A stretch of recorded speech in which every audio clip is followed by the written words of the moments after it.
Selamat pagi, mari kita mengawali hari ini dengan mendengarkan firman Tuhan dari buku Renungan Pagi Pulang ke Rumah yang ditulis oleh Ellen G.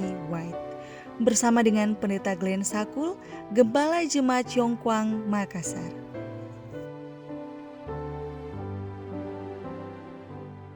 Shalom, selamat pagi.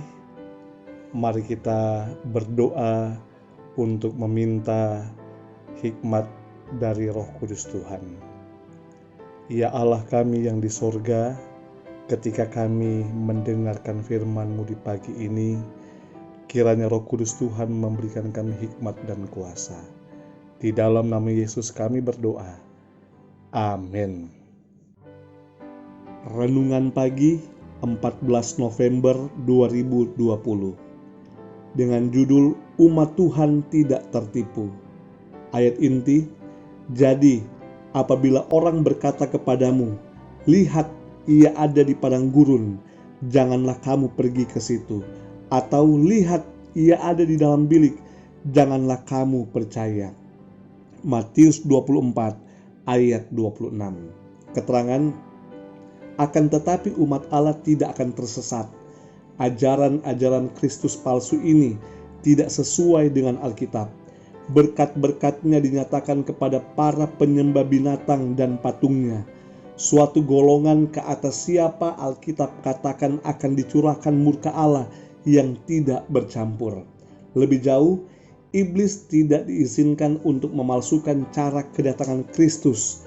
Juru selamat sejauh ini telah mengamarkan umatnya terhadap penipuan dan telah meramalkan dengan jelas cara kedatangannya yang kedua kali itu.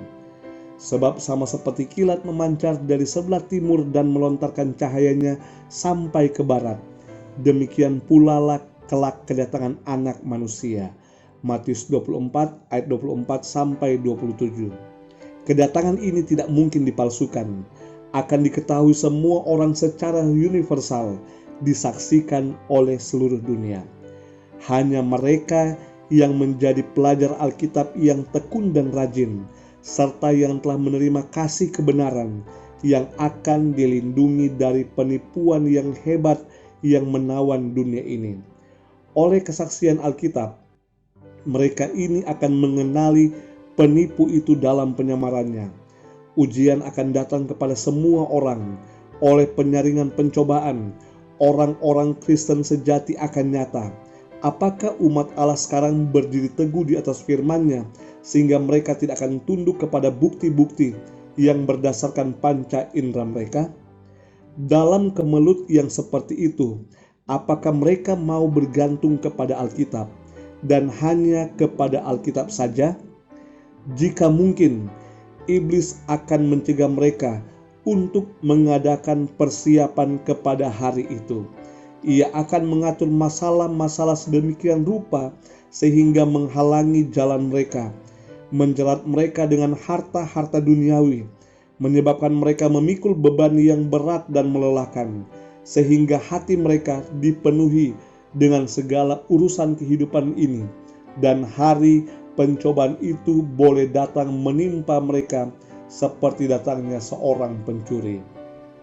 Pada waktu perintah dikeluarkan oleh berbagai penguasa dunia Kristen untuk melawan orang-orang pemelihara perintah-perintah Allah, hal itu akan menghilangkan perlindungan pemerintah dan menyerahkan mereka kepada orang-orang yang menginginkan kehancuran mereka. Umat Allah akan melarikan diri dari kota-kota dan desa-desa dan bergabung bersama dalam kelompok-kelompok dan tinggal di tempat-tempat yang paling terasing dan sunyi. Banyak yang mencari perlindungan di pegunungan, seperti orang-orang Kristen di lembah Piedmont. Mereka membuat tempat-tempat tinggi di dunia ini menjadi tempat perlindungan mereka dan akan bersyukur kepada Allah untuk kubu di atas bukit batu itu. Yesaya 33 ayat 16. Tetapi banyak bangsa dan golongan, tinggi dan rendah, kaya dan miskin, hitam dan putih, akan dibuang ke perbudakan yang paling kejam dan paling tidak adil.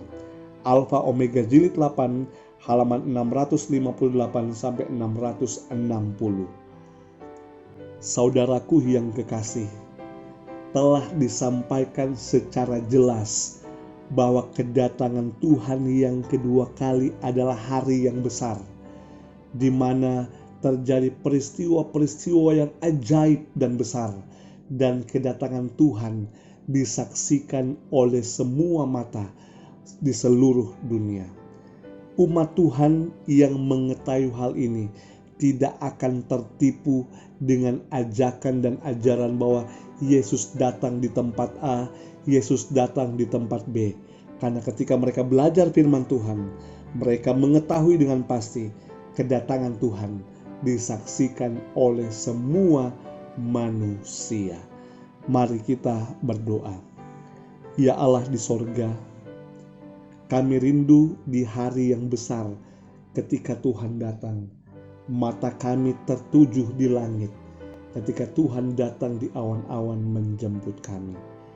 Sanggupkan kami untuk tiba pada hari yang besar dan kami memuliakan nama Tuhan. Diberkatilah kami pada hari ini ketika kami datang kepada Tuhan menyerahkan hidup kami, dan ketika kami memuliakan dan beribadah kepada Tuhan. Sanggupkan kami merasakan berkat dan kasih karunia Tuhan sepanjang hari ini. Di dalam nama Yesus kami telah berdoa. Amin.